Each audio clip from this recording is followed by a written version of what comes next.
Assalamualaikum warahmatullahi wabarakatuh. Sebelumnya saya ingin mengucapkan terima kasih kepada pembimbing 1 dan pembimbing 2, Ibu Meli Aida SHM dan Ibu Ria Wirma Putri SHM. Kemudian pembahas 1 Bapak Abdul Muthalib Tahra SHM, pembahas 2 Ibu Rehulina Tarigan SMH, pembahas 3 Ibu Yunita Maya Putri SMH, dan pembahas 4 Bapak Bayu Sujatmiko SHMH PhD, serta dosen-dosen lain yang terlibat dalam membahas hasil dari skripsi saya yang berjudul Pengaturan Pemberantasan Bioterorisme dalam Hukum Internasional dan Penerapannya di Indonesia. Adapun latar belakang dari penelitian yang saya lakukan adalah bahwasannya saat ini dunia sedang mengalami berbagai bentuk ancaman dari agen-agen biologis, termasuk virus, bakteri, dan protozoa, yang tidak hanya terjadi secara alami, melainkan juga dapat dimodifikasi oleh manusia untuk disebarkan di suatu populasi dengan tujuan untuk menyebarkan suatu ketakutan atau melakukan aksi terorisme. Bioterorisme bukanlah hal yang baru. Setidaknya telah terjadi ratusan insiden di lebih dari 30 negara di dunia. Senjata biologis digunakan dengan cara menyebarkan patogen dan racun untuk menyebabkan kematian dan sakit di antara populasi manusia, hewan, dan tumbuhan.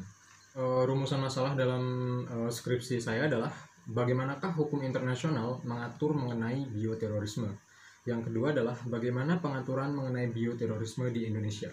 Adapun tujuan dari skripsi saya, yang pertama adalah untuk menjelaskan dan menganalisis pengaturan hukum internasional yang berkaitan dengan kejahatan bioterorisme. Yang kedua, untuk menjelaskan dan menganalisis pengaturan hukum terhadap kejahatan bioterorisme di Indonesia. Selanjutnya adalah bab 2 tinjauan pustaka.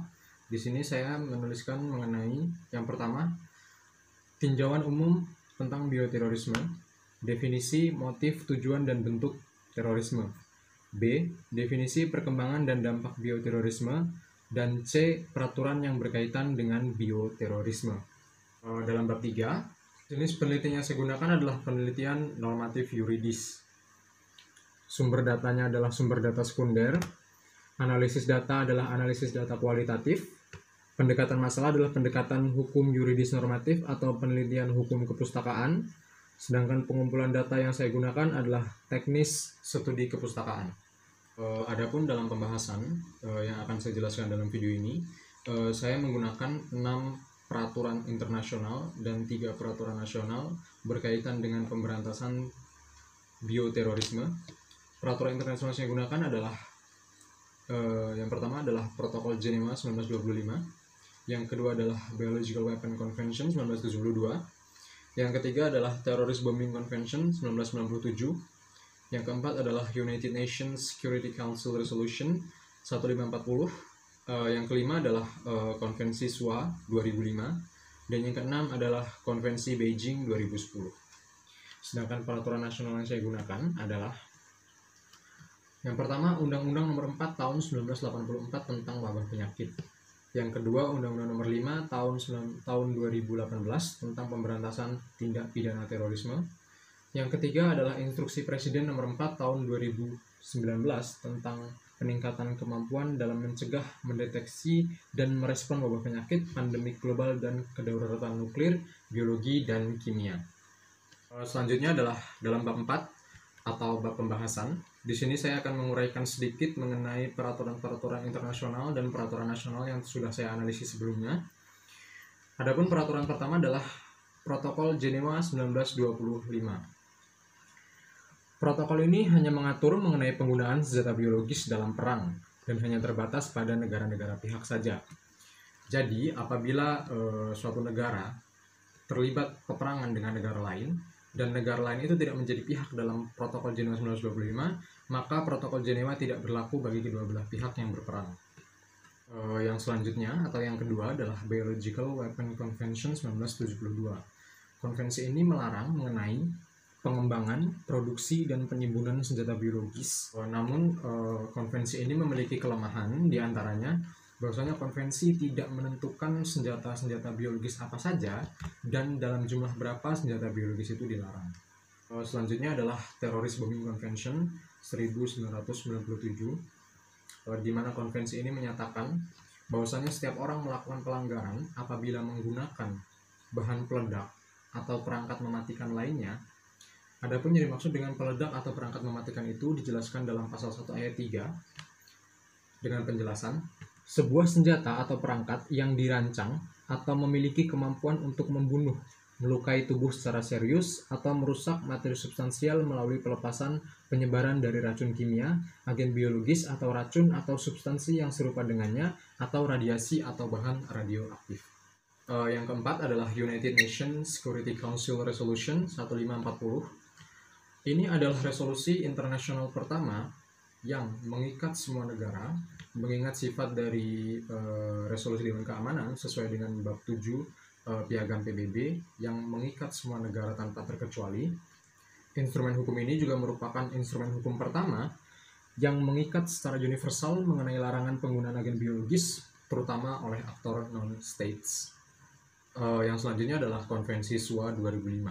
Konvensi ini berisi larangan terhadap penggunaan agen biologis di atas kapal yang dapat membahayakan navigasi maritim, serta melarang mengangkut senjata pemusnah massal secara ilegal di atas kapal.